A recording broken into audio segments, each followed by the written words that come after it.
The Autobiography of Benjamin Franklin. I was born in Boston, in New England. My mother, the second wife of my father, was Abia Folger, daughter of Peter Folger, one of the first settlers of New England, of whom honorable mention is made by Cotton Mather in his ecclesiastical history of that country, entitled Magnalia Christi Americana, as a godly and learned Englishman, if I remember the words rightly. I was informed he wrote several small occasional works, but only one of them was printed, which I remember to have seen several years since. It was written in 1675. It was in familiar verse according to the taste of the times and people, and addressed to the government there. It asserted the liberty of conscience in behalf of the Anabaptists, the Quakers, and other sectaries that had been persecuted.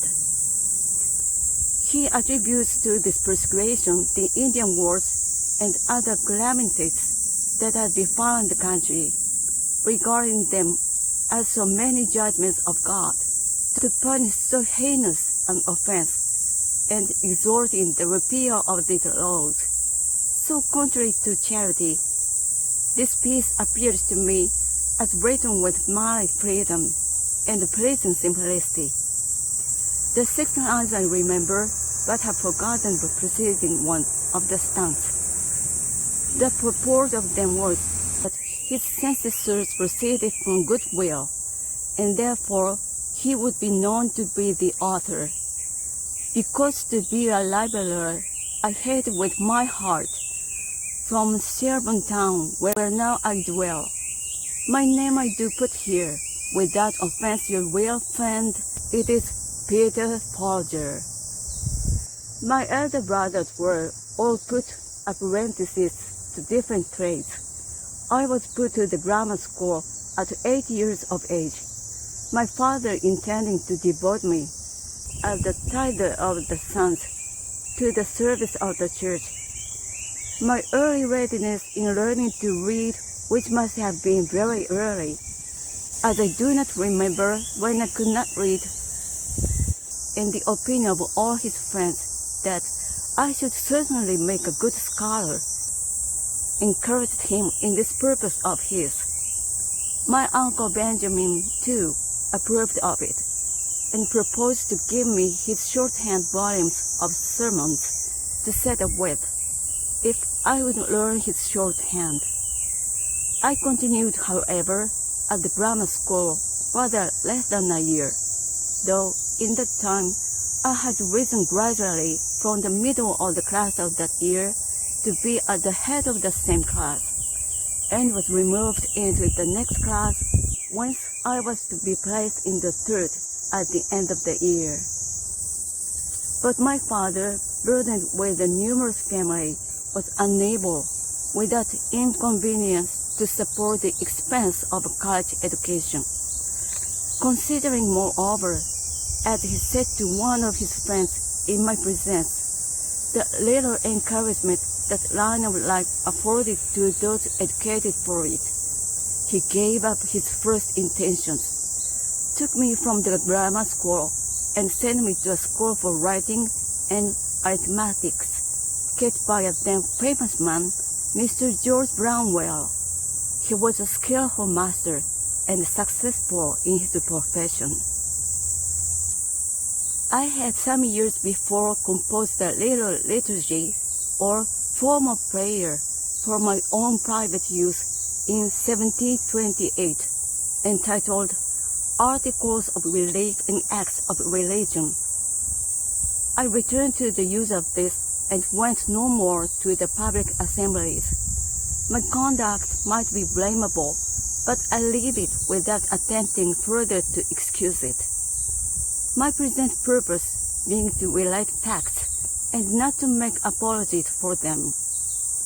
It was about this time I conceived the bold and arduous project of arriving at moral perfection.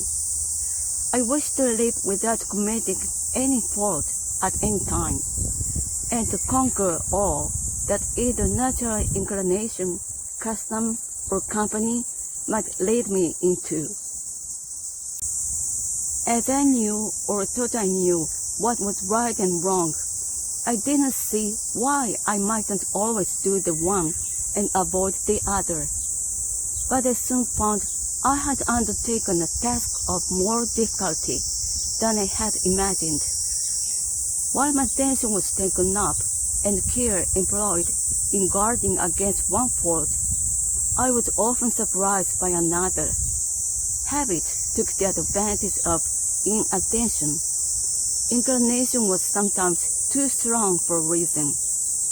I concluded at length that the mere speculative conviction that it was our interest to be completely virtuous was not sufficient to prevent us living, and that the contrary habits must be broken and good ones acquired and established before we can have any dependence on a steady, uniform rectitude of conduct.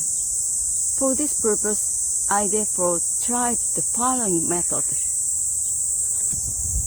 In the various enumerations of the moral virtues I had met with in my reading, I found the catalogue more or less numerous, as different writers included more or fewer ideas under the same name. Temperance, for example, was by some confined to eating and drinking, while by others it was extended to mean the moderating every other pleasure, appetite, inclination, or passion, bodily or mental, even our avarice and ambition. I proposed to myself, for the sake of clearness, to use rather more names with fewer ideas annexed to each, than a few names with more ideas. And I included under 13 names of virtues all that at the time occurred to me as necessary or desirable, and annotated to each a short precept which fully expressed the extent I gave to its meaning. These names of virtues with their precepts were: 1.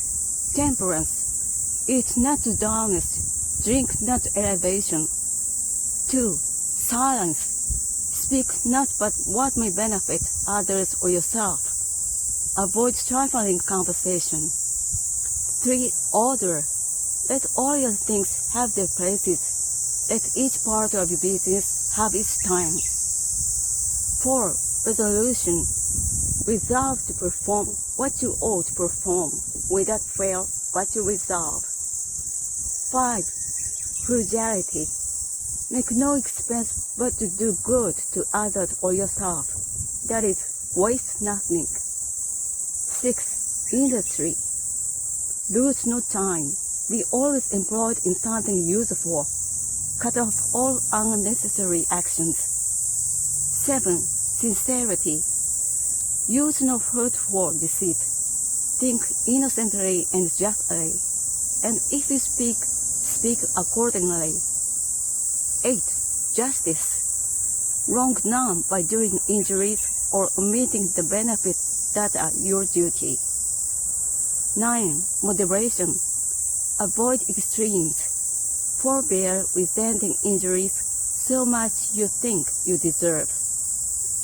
10. Cleanliness. Tolerate no uncleanliness in body, clothes, or habitation. 11. Tranquility. Be not disturbed at trifles or at accidents common or unavoidable. 12. Chastity. 13. Humility.